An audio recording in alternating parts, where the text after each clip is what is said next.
Hey, Coach. So glad you found the video. Make sure you subscribe and like. Make sure you go over and check out teachhoops.com for coaches who want to get better. Let me help you put banners and national rankings and all those things in your gym.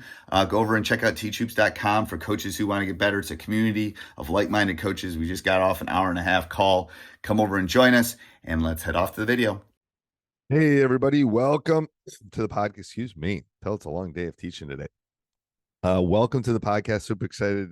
We're going to talk about the 7 laws of leadership, or 7 things of leadership that I think are super important that I've been kind of mulling around. But before we get to that, I want to give a big shout out to our 2 sponsors. First of all, Dr. Dish, bar none, the best shooting machine on the market. I think my record is like 27 seconds. Innovative to take it up and put it down. Innovative can make your team better shooters. I'm just telling you, like I've said multiple times, we have 3 of them in our gym. Need about 3 more, depending on the opponent. But it's a little bit of everything. We love them. Mention the podcast, mention Coach Collins, will give you $450 off. Also, go over and check out teachhoops.com for coaches who want to get better.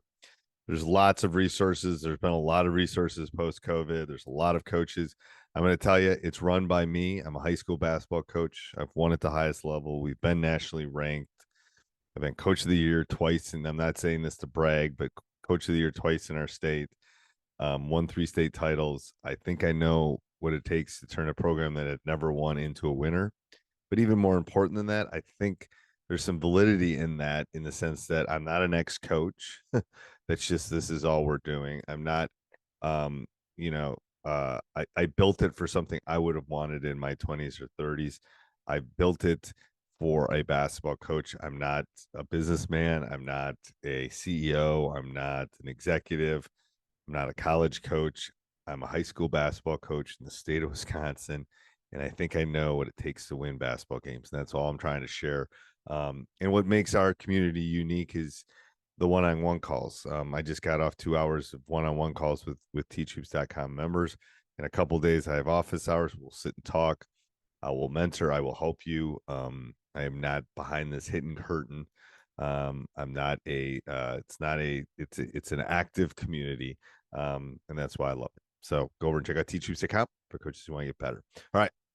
So 7 things. Number 1, if you want to be a leader, you want the laws of leadership. And if I look up or look around, it's because I'm reading my notes. Number 1 is reject shortcuts.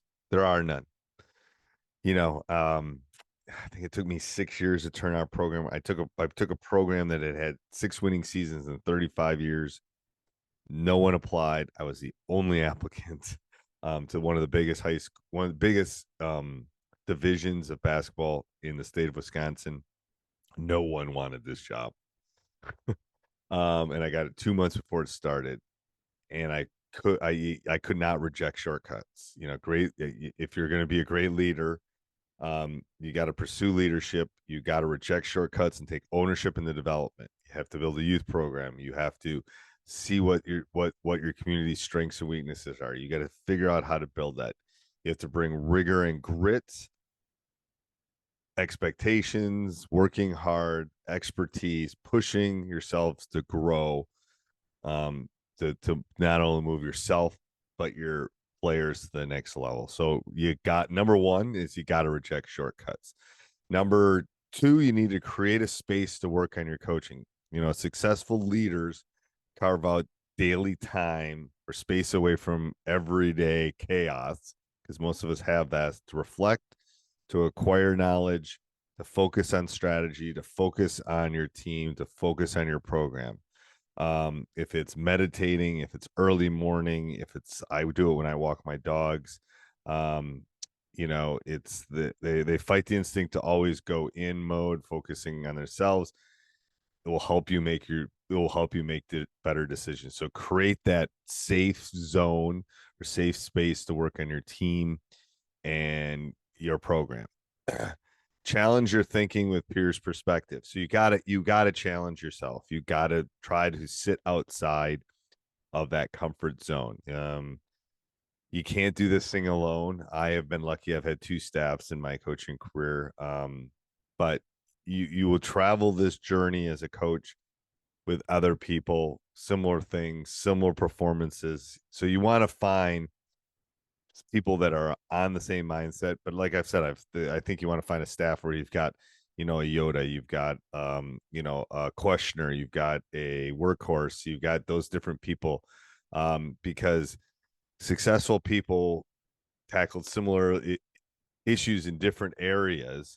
But you got to understand the nuances and the challenges that come along with it. When you get a diverse group of people together, they connect, the effect is amplified. That's why I don't want three yes men on my bench. I want someone questioning me. I want someone that knows the offense or defense better.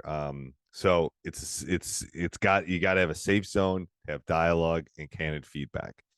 If you're going to challenge yourself and push yourself out of your comfort zone, you have to do that. So that's number 3.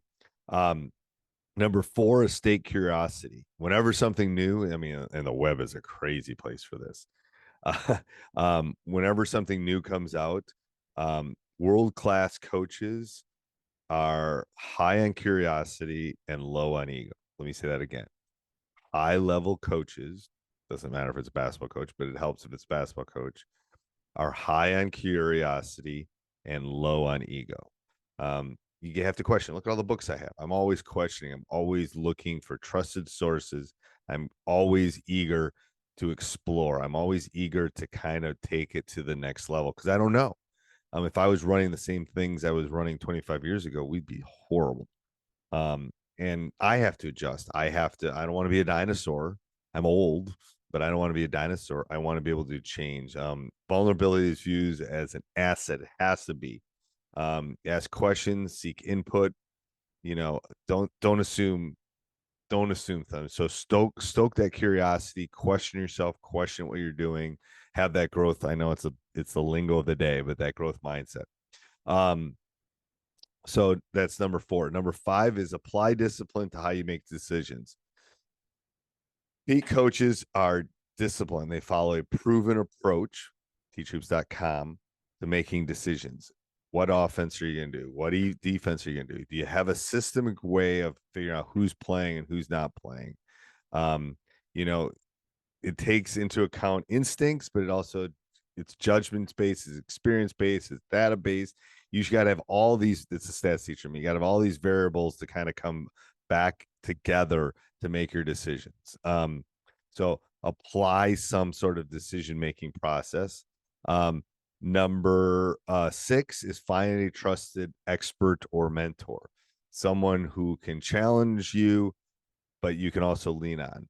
The most effective coaches approach being a basketball coach as a whole person, not just a leader at the top of the organization, but an entire leader. Leaders who take comprehensive approach to development that includes feedback from trusted mentors or experts.